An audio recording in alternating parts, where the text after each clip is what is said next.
الله والحمد لله والصلاة والسلام على رسول الله صلى الله عليه وعلى آله وصحبه እና የአላህ መልእክተኛ እንግዲህ ጥላቶቻቸው ስም በማጥፋት ዘመቻ ሲመጡባቸው ሰውናቸውና በጣም የመንፈስ ጭንቀትና ጫና አሳደረባቸው። አላህ ግን Subhanahu Wa Ta'ala መጨነቅ የለብህም፣ እነዚህ ሰዎች የሚሉትን ነገር እውነት ለማድረግ እነዚህን ጥያቄዎች አቅርብላቸውና ያኔ ራሳቸው እንደማይችሉ ይጋለጣሉ በማለት መልስ ሰጣቸው።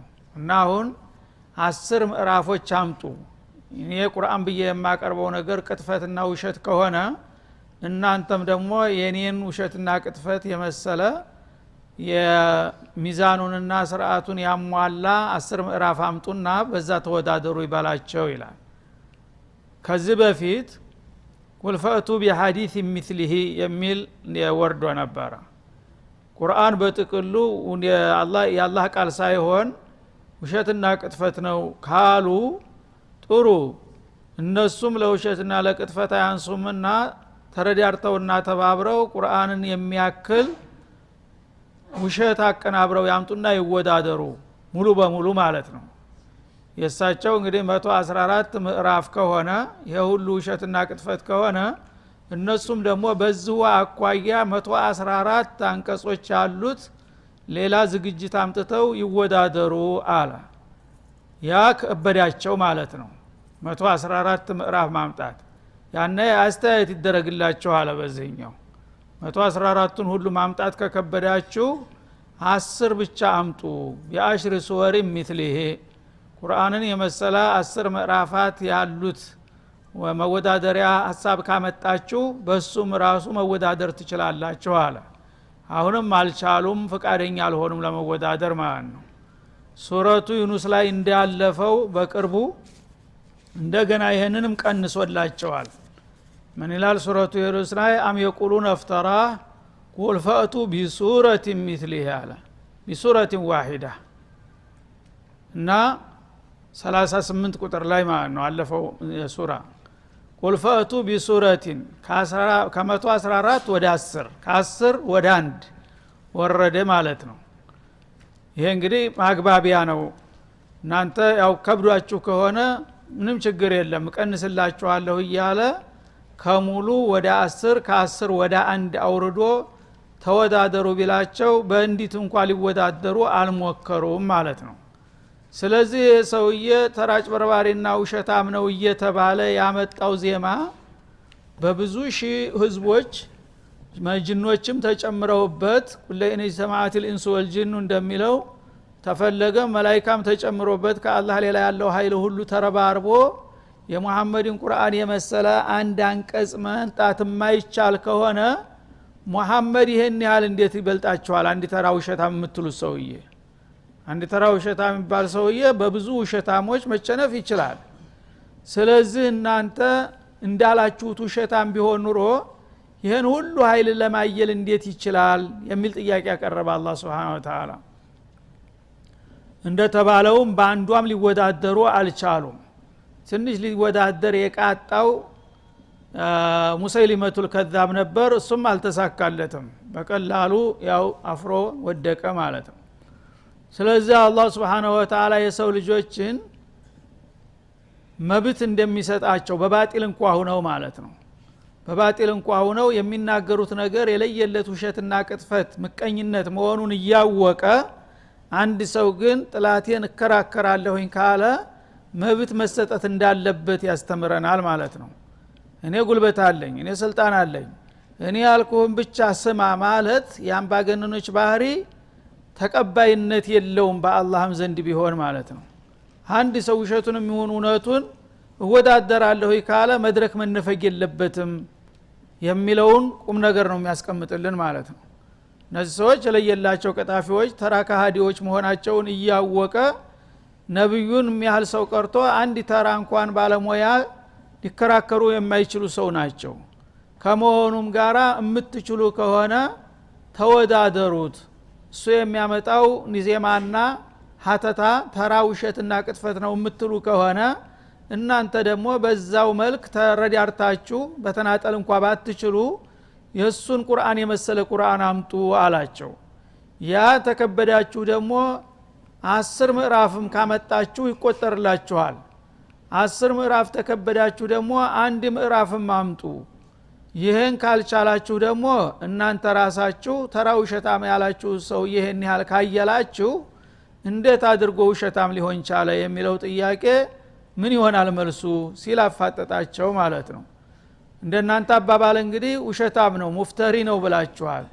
ኢንኩንቱም ሷዲቂን ይሄ ሰውዬ አጭበርባሪ ቀጣፊ ነው እንደምትሉት እውነት ከሆነ አባባላችሁ ያንን የምትሉትን ውሸታምነቱን በዚህ ውድድር ልታረጋግጡበት ይችላል።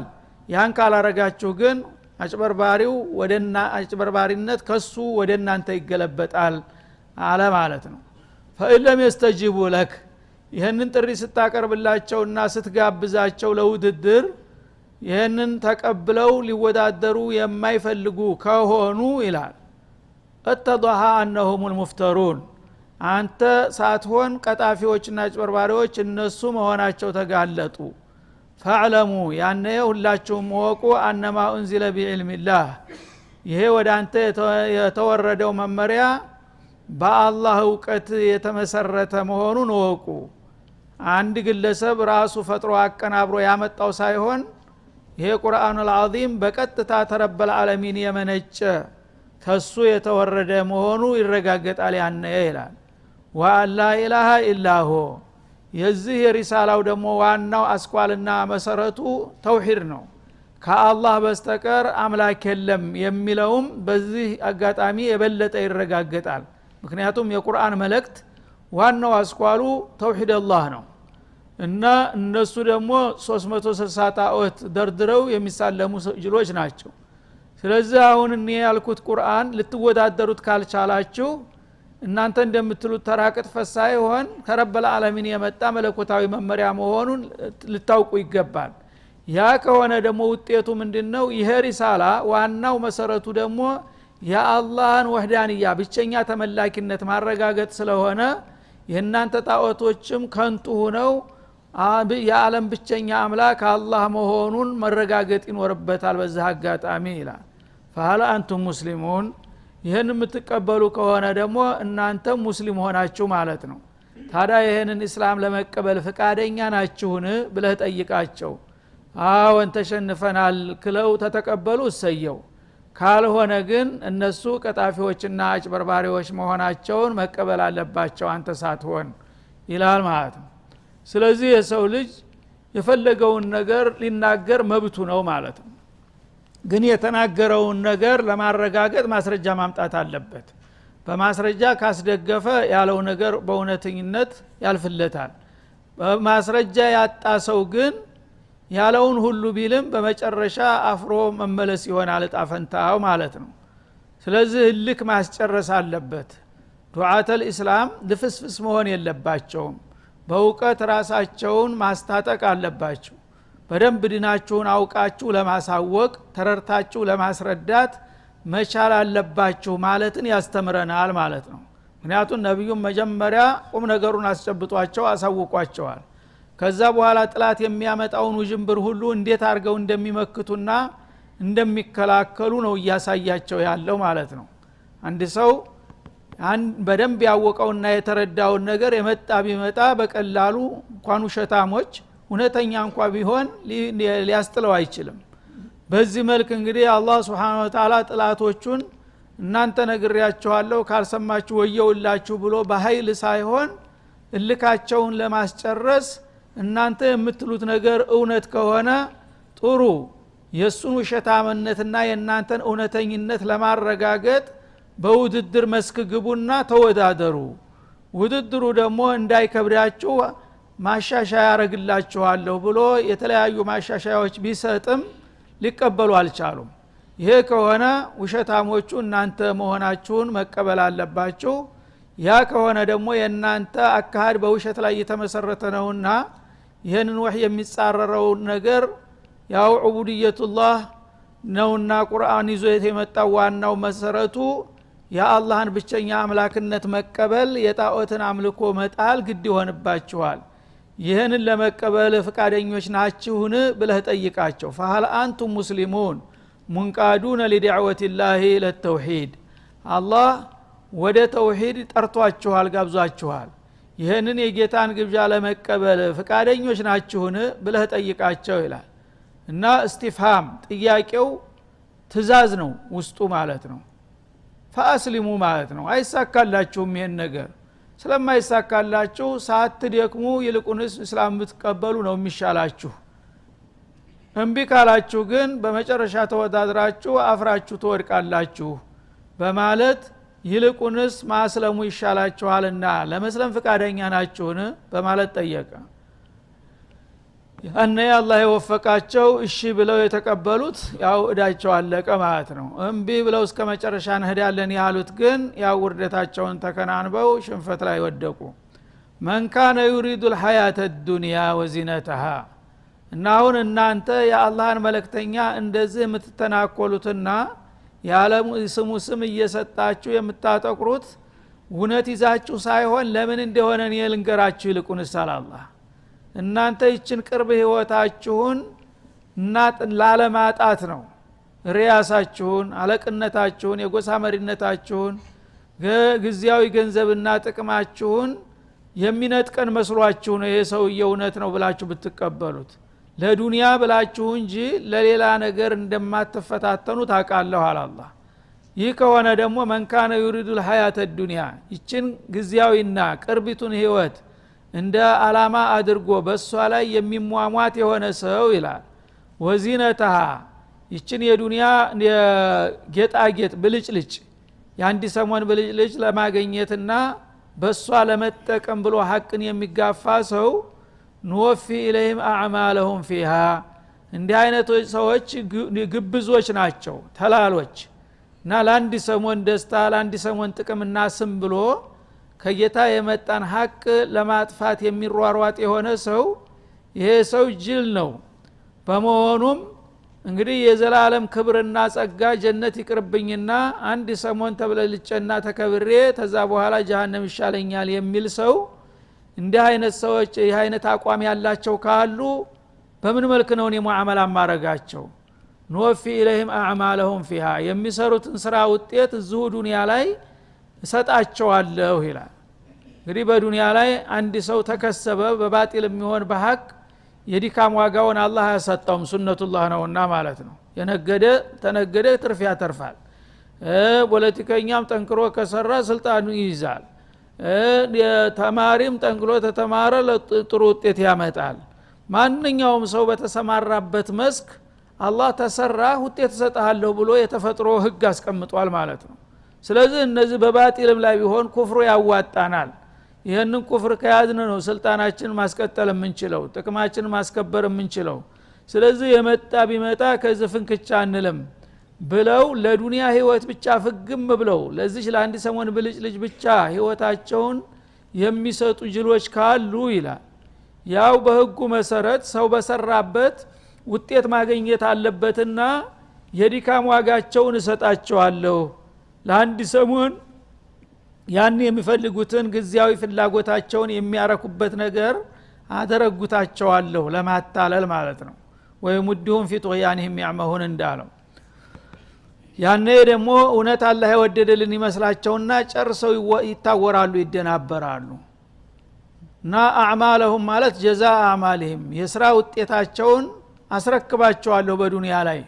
በዛ በባጢሉ ላይም እስከሰሩ ድረስ በዛው ለጊዜው የሚገባቸውን ነገር እሰጣቸዋለሁ ይላል ወሁም ፊሃ ላ ዩብኸሱን ላ ዩንቀሱና ምን ጀዛኢ አዕማልህም እና በዱንያ እስካሉ ድረስ የልፋት ዋጋቸው አይጓደልባቸውም በሰሩበት መስክ ዋጋ ውጤታቸውን እሰጣቸዋለሁ ብሎ ቃል ይገባል ለዚህ ነው አሁንም እንግዲህ የሚያንበሻብሻቸው ማለት ነው በባጢል ላይ ሆነው አላህን እየሰደቡ እየዘለፉ የእሱን ዲን እየረገጡ ወዳጆቹን እየጨፈጨፉ እሱ ግን የወደዳቸው ይመስል በሀብት በስልጣኔ በስልጣን በተለያዩ ነገሮች ያንበሻበሸ ዝም ይላቸዋል ማለት ነው ይሄ ነው አላማችን ብለው እስከሰሩ ድረስ በዛው በተሰለፉበት ውጤት ተሰጣቸዋለሁ ለጊዜው ዱንያ ውዳቂ ናት የውዳቂዎች ገንዘብ ናት ስለዚህ እሷን አልነፍጋቸውም ካላመናችሁ ብዬ ይላል።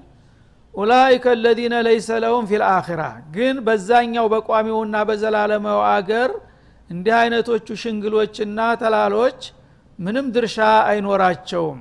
ለምን? ለዛኛው ዓለም የሰሩት ነገር የለምና ማለቱ ነው።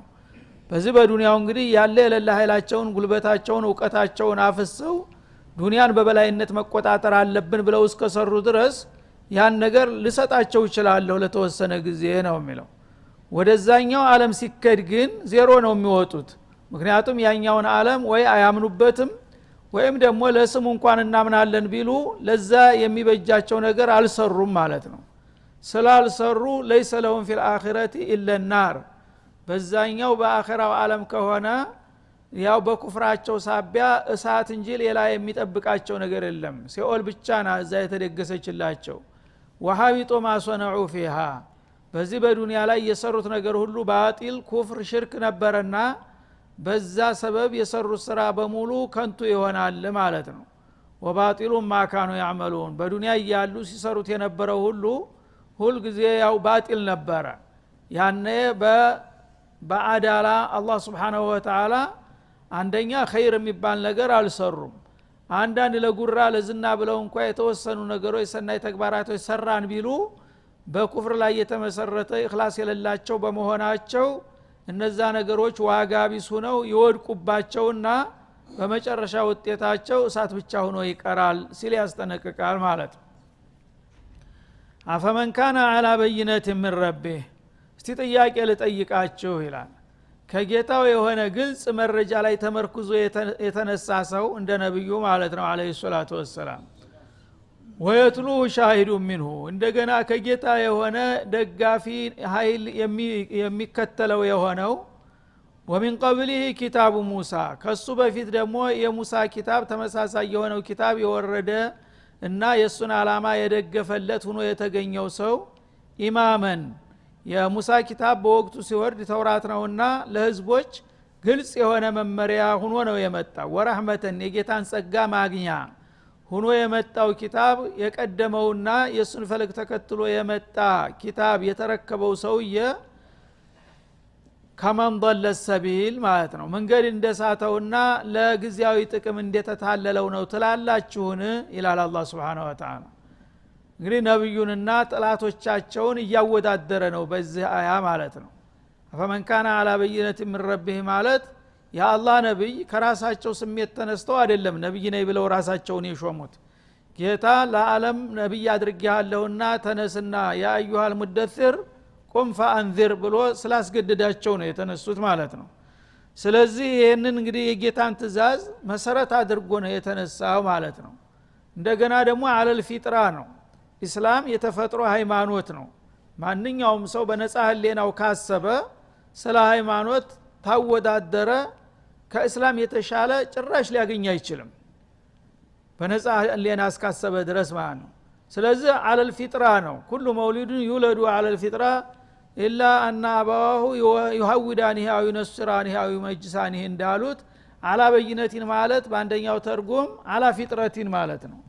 በተፈጥሮ አንድ ሰው ተወልዶ አንድ ቦታ ለምሳሌ የማንም ቋንቋ እንዳይሰማ የተወሰነ ቦታ ላይ ማንም ሳያናግረው ምግቡን ብቻ እየተሰጠው እንክብካቤ እየተደረገለት የተወሰነ ነገር ጊዜ ቢቆይና ለመናገር በሚደርስበት ጊዜ የተወሰነ ቋንቋ ተምሮ አንተን ማን ነው ወደዚህ ዓለም ያመጣህ ማን ነው የፈጠረህ ቢሉት አቅል የሚባል ነገር እስካለው ድረስ የሰው ልጅ በነጻ ህሊናው ያስባል የውጭ ተጽዕኖ ካልተደረገበት በስተቀር። ግን ብዙዎቹ በዛ በተፈጥሮ አመለካከታቸው የሚተዋቸው የለም። የይሁዳ ልጅ ከሆነ እኛ ይሁዳንን አንተ ይሁዳ መሆን አለብህ ተብሎ ይለቀናል ማለት ነው። ስለዚህ አባቱን ይዞ ይሁዳ ነኝ ይላል። ነሳራውም ከሆነ እኛ ክርስቲያና ታልተጠመቅ ይባላል የክርስቲያን ነኝ ብሎ ያቅራራል። መጁሲም ከሆነ እንደዛው ማለት ነው። ይሄ በሌላ ጣልቃ ገብነት የመጣ አቋም ነው ማለት ነው። ሰዎች ግን በተፈጥሯቸው ከተተው ከእስላም የተሻለ ምንም ሊያመጡ አይችሉም ማለት ነው። ስለዚህ አንድ ሰው ተጽዕኖ ሳይደረግበት አንድ ነጻ ቦታ ላይ አስቀምጠው ቋንቋ ብቻ የሚናገርበት ቋንቋ አለማምደው መናገርና ማሰብ የሚችልበት ደረጃ ላይ ሲደርስ አንተ ማን ነው የፈጠረህ ለምን ተፈጠርክ ብለው ጥያቄ ቢያነሱለት ዝም ብሎ መልስ አይሰጥም አፉ እንደመጣለት ማለት ነው ያስባል እንሰሳ አይደለምና አቅል አለው ስለዚህ ሌላ ደግሞ ተጽዕኖ ያደረገበት ነገር ስለሌለ በነጻ ህሊናው ያስባል ለምን ተፈጠርክ የሚለው ጥያቄ ቢቀርብለት ታሰበ በኋላ እሱ ብቻ አይደለም በአካባቢ ያለው ፍጡር ይሄ የሚጠይቀውም ሰውዬ ያለበትም ቦታ አካባቢውም ሁኔታውም ሰማውም ምድሩም በዙሪያው የሚታየው የሚሰማው ነገር ሁሉ በሙሉ ፈጣሪ እንዳለው ያቃል ህሊናው ማለት ነው እና ይሄ ከተባለ እኔ ብቻ አይደለሁም ሌሎችም በዙሪያ ያሉ ፍጥረታቶች ፈጣሪ ያስፈልጋቸዋልና